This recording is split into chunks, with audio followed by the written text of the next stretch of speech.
தெய்வம் வேண்டும். வேண்டுமான தெய்வம் எல்லாம் வேண்டி ஆகிவிட்டது. நாடாத்துடைய விளக்கம் தேவை. தம்பி ஐயா, இது என்ன ஊர்? இதோ தோட்டப்பாடி கிராமம். தோட்டப்பாடி கிராமம். இந்த தோட்டப்பாடி நன்னகரத்தில் நன்றாத்திரி நாடகம். ஆமா, நைட்டு ஒண்ணு இன்னைக்கு ஒண்ணு. நம்மள கால வாங்கல குடுப்பாங்க. எங்கட போடுவாரு? அதுக்கு நம்ம கணக்கு 2 ராத்திரி. நீதான் பண்றீங்க. நீ இப்ப பாக்க வரணும். ஏத்திரி தூங்கிடுச்சுப்பா. நாங்க ஆண்டு வந்தோம். தம்பி ஐயா, இந்த ஊர்ல தெருக்கூத்து வச்சிருக்காங்களே, காரணம் என்ன தம்பி? ஐயா, கூத்துரு வச்சா கூட்டம் கூடும். கூத்துரு வச்சா கூட்டம் கூடும். எல்லாம் கும்பலா சேர்ந்து மூத்திரம் அடிக்குதான். கூட்டம் கொண்டாதான் வருமா? கூட்டம் கொண்டா வராதா? யாரவா தடிமையா? சும்மா பேர் சேர்ந்து மூத்திரம் அடிச்சா ஒரு அரை காடு குச்சிவாளி மொழியும் குச்சிவாளி பாயம். ஆமா, அந்த பயிர் பட்டு ஓங்காது. அந்த பயிர் பட்டு விடும்டா. அம்மா விஷங்குது நம்ம கிட்ட இல்ல, வாங்கிட்டு சொல்லல. ஆமா, நான் போய் 12 மணிக்கு எப்ப கடை தரப்பான்னு இருப்பேன். அது காணிக்கிட்ட உனக்கு தெரியாது. அது தோட்டப்பாடி கிராமத்தில் பூஜாலி அம்மனுக்காக மாற்றி சொல்றீங்க. சோலையம்மன் விபரமா கேட்டு சொல்லணும். நீங்க சோலையம்மன் தானே? பூஞ்சோலையம்மன் சோலையம்மன் பூஞ்சோலையம்மன். சரி தம்பி, 1008 முதல் தாயன விளக்கு சுற்றி 64 இடமே திரு கோயில் நமது குலதெய்வம் நமக்கு கொடுப்பவளை கொண்டாடுமே.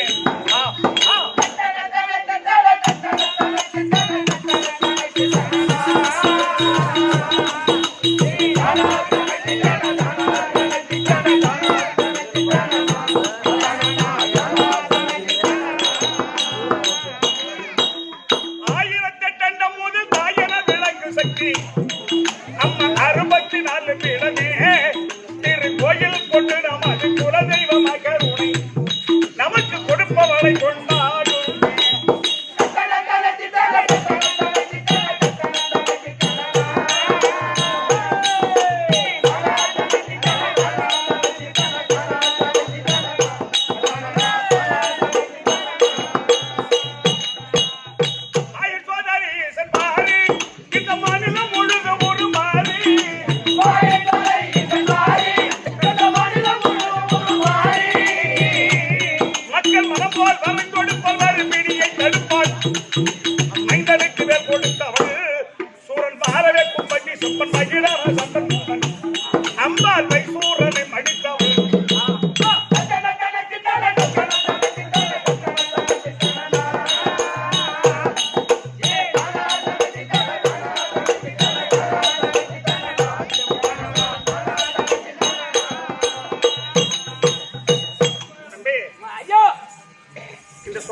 இந்த அம்மா வேற யாரும் கிடையாது.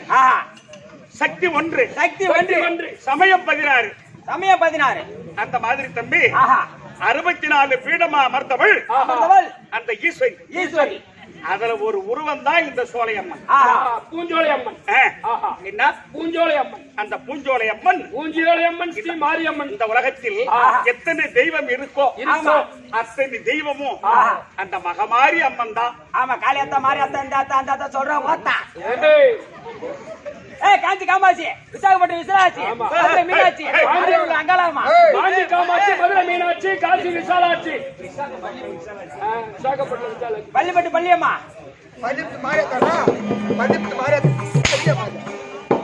தமிழ்புரம் மாரியம்மா இல்ல, பள்ளிப்பட்டு மாரியம்மா. ஏன் அப்படின்னு கேட்டா தம்பி, அந்த அம்மா சாதாரணமான ஆள் கிடையாது. சக்தி புரியாக அம்மன் ஒரு திண்டடித்த லோகா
சரியா கேட்காது இல்ல கசாம்சான்னு கேட்காது அலங்காரம்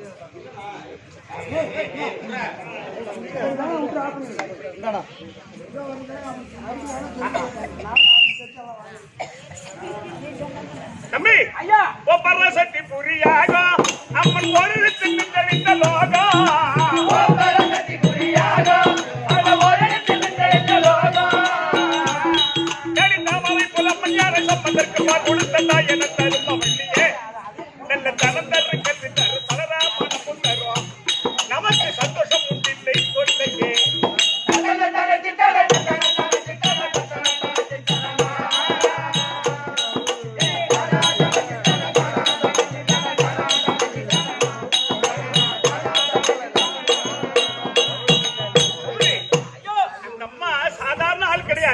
இந்த உலகத்தையே படைத்தவள்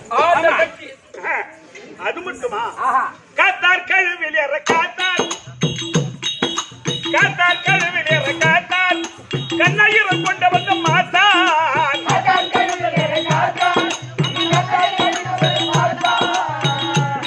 சொல்ல காமாட்சி மீனாட்சி விசாலாட்சி படையாட்சி எல்லாம் அது கண்டவாதாஜி குலமே முந்தி கண்ட துண்டமே செய்தார் முதல் வள்ளியர்கள் கண்டது கைவிட்ட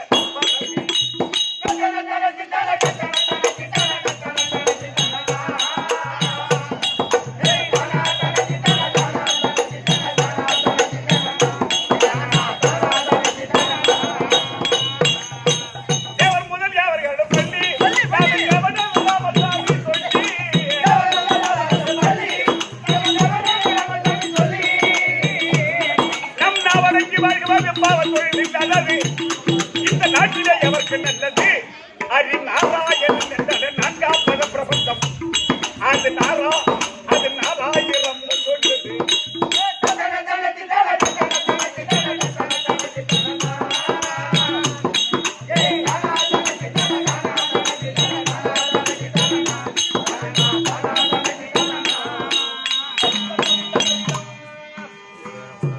அந்த மாதிரி தம்பி அந்த அம்மனுடைய புகழை பாடும்படி ஆமா எத்தனையோ புலவர்கள் எழுதி வச்சுட்டு போயிட்டாங்க. நாம் அதை போல கற்றவர் இல்லை, தெரிந்தவர் அல்ல. ஏதோ நம்முடைய சித்த அறிவு கேட்டவாறு நாடகம் நடத்தக்கூடிய வந்திருக்கோம். நாம் நடத்தக்கூடிய நாடகத்தில் எவ்விதமான பிழை இருந்தாலும் எவ்விதமான குற்றம் இருந்தாலும் உங்க வீட்டில் ஒரு பிள்ளைகள் குற்றத்தை செய்துட்டா நீ எப்படி ஈத்துப்பாடு வாங்குறீங்களோ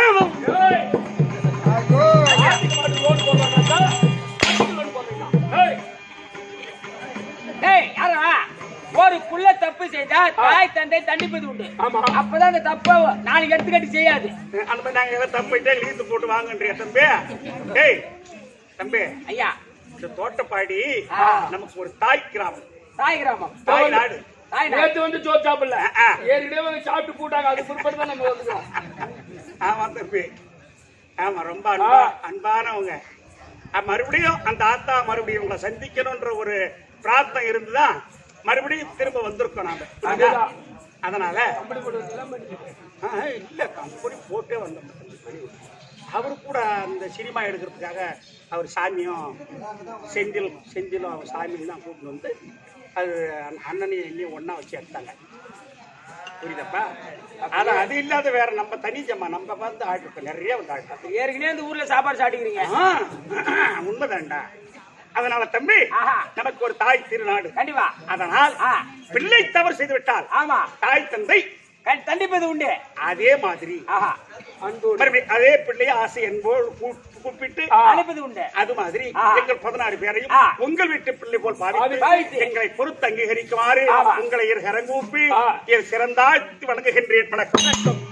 இன்று இரவு ஆஹா. நடத்தக்கூடிய நாடகம் யாதென்றால் யாதென்றால் மகாபாரதத்தில் ஒரு பாகம் மகாபாரதத்தில் ஒரு பாகம் மின்னல் ஒளி சிவபூஜை என்னும் மின்னலொளி சிவபூஜை என்னும் அர்ஜுனன் குறவேடம் அர்ஜுனன் குறவேடம் சுருக்கமா சொன்னா என்ன நாடகம் கேட்டா ஆஹா. மின்னலொளி குறவஞ்சின்னு சொல்லுவாங்க. மின்னலொளி குறவஞ்சி ஆனா மின்னலொளி சிவபூஜை சிவபூஜை அர்ஜுனன் குறவேடம். அர்ஜுனன் குறவேடம். இந்த நாடகத்தில் முதல் தங்கி வரக்கூடிய அது பொறுமையை பூஷன் மாவளி வரக்கூடிய தர்மராஜா தர்பார் அன்னவரால் கதை தொடரும். Dharmaraja Darbar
Thank you.